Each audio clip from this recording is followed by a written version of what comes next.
Oh, there you are. What's up, y'all? So, right here with Mr. Medieval. It's your boy Snooze, and today is day one of building a brand. But before we get into building a brand, there's a few things that I just need y'all to understand.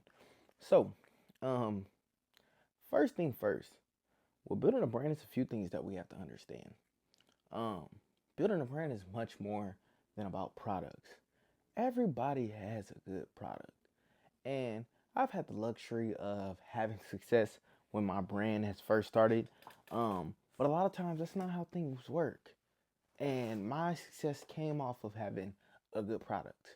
That's very rare. Last year there were reported 423,000 clothing brands. Do y'all hear that? 423,000 clothing brands that were reported last year. Additionally, we're in a $1.7 trillion industry. So if we do the math and we divide 1.7 trillion by 423,000 clothing brands, that's about $4 million per person, per clothing brand to work with. Imagine what we could do there. However, things aren't always going to be that fair. Let me tell you why. A lot of times people don't know the right target. That's if we all did everything perfect and everything was distributed evenly. But it's not, because we have brands out there like Polo Ralph Lauren, Givenchy, Mason Margiela, Balenciaga, and these are the people who are thriving. And really, we're fighting for crumbs. But let me tell you why they are thriving. They've been going for so long, like brands like Mason Margiela and Gucci and Versace and stuff like that. These are brands that are handed down. Unfortunately, you may not have all that time, but there's brands out there like Supreme that are thriving, Denim Terrace that are thriving, Off-White that thrives, and Off-White is still thriving, even though their CEO has passed. RIP to Virgil. However, there is a way that your brand can thrive as well. Here is how. First thing first, the main thing that people have to understand when it comes to brand building is it's not for everybody. So I need you to understand, if you're not willing to work for a small amount of time and not get any results, this isn't for you. If you're not willing to make garments and get stuff produced and it don't sell, this isn't for you. And last but not least, if you're not ready for, hey bro, this not it. I know you put your heart and soul into this, but this ain't it. This is not for you. And the weird part about it is the drops that you love the most, the garments that you love the most, the garments that you put your most into will be the ones that people like the least. That's going to be the craziest thing about it. That's going to be what people like the absolute least. So you're going to have to prepare for that. You're going to have to be ready for that. However, there is a leverage somewhere in there, because out of those 423,000 clothing brands, here's the harsh reality. The harsh reality is only 10% of those brands are going to stay consistent enough to be successful.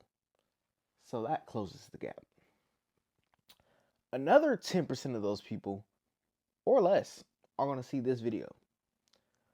Another 10% of those people who watch this video are actually going to go apply what I'm going to give in the 10-day brand building course. And then out of that 10%, only 1% of people are going to go execute and build their brand to 6 figures, 7 figures, 8 figures, 9, maybe even 10. But realistically, that's enough for me. Because my brand is going to hit 8, 9, 10 figures. However, it starts first with foundation building. This is the most important piece. I took 2 months. January I make 2 months. So as you guys are seeing this video, I took 2 months away building my brand foundation. And mind you, I've already made 1,000 sales. I've had 3 or 4 sold out drops already. I've done good. But I understood whenever I'm sick, whenever I'm not feeling good, whenever I get to the point to where I say, all right, I ain't feeling this, my brand does not keep going anymore. So it's a few things that's bad. You don't want your manufacturer, your brand to go through your manufacturer, because a lot of people only have one manufacturer that does everything for them. That's bad, because what happens if your Factory shuts down. What happens if your manufacturer says, I don't want to do this anymore? What happens if your manufacturer says, okay, we're gonna half-ass this order? Your business is not booming anymore. It's done for. So you don't want to put yourself in a position to where you have to worry about things like that. So it's very good to build a very solid foundation. And I'm going to teach you guys that throughout the series. The second thing you need to do is make sure that you find your proper niche. I see a lot of people who start brands and they're just not in the correct niche at all. Like, it's some people out there and their brands is called Rich Hearted Zombie or Rich Junkie. What does that mean? Yeah, like I'm saying, twin, no, like I'm saying, like I'm rich. I wanna be rich, and I'm a junkie. Like I be smoking weed and sipping lean and shit, twin. Okay, cool. How can I relate to that? Why are you putting that on clothes?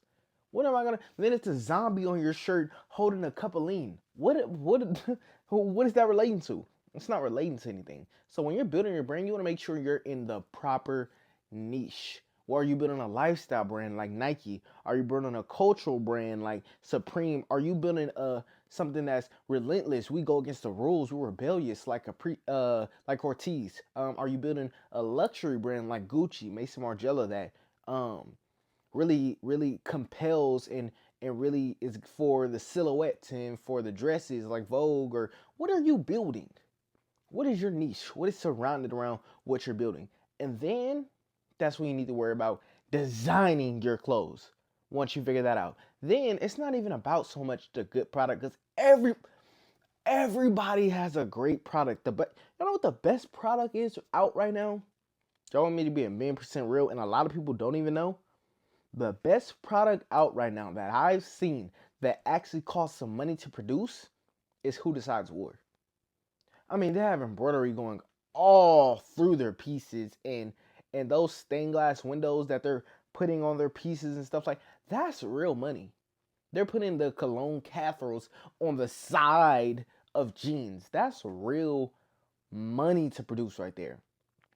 But realistically, everybody got a brand. But let me tell you what's cool. Everybody got a good product and a cool brand idea, good concept, but they're not in the right niche. And then additionally, everybody's designs look the same. Nobody's stuff is standing out. So it's not about what you're designing that's good. What are you designing that's going to really resent with your target audience? You know what I'm saying?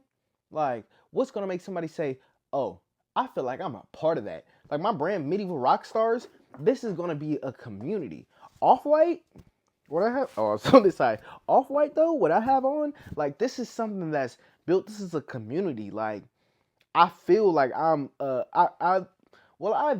took the extra mile to watch and research Virgil Abloh, but I feel like I'm a part of Off-White. Like I love Virgil. I love him as a person.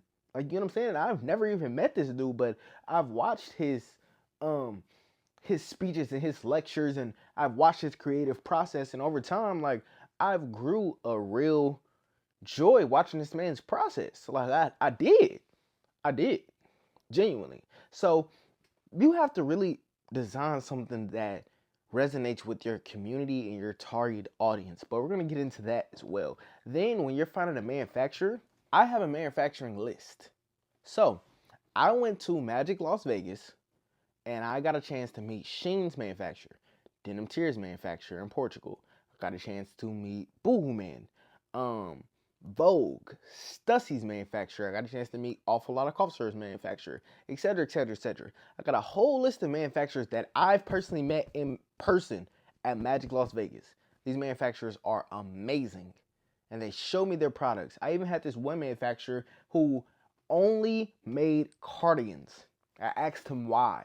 He said, that's just what we specialize in. And these cardigans were crazy. I ran into this other manufacturer that only did leather ragewear. So leather jackets, leather pants, only rock star stuff. Like these manufacturers only specialize in certain things, and I'll be giving out this manufacturing list throughout my process of this 10-day brand building course. You guys will have access to this. But I will also show you guys how to go find a manufacturer as well if you don't want to use my manufacturing list. However, I highly suggest it because these manufacturers are trusted and I've met them in person and seen them eye to eye.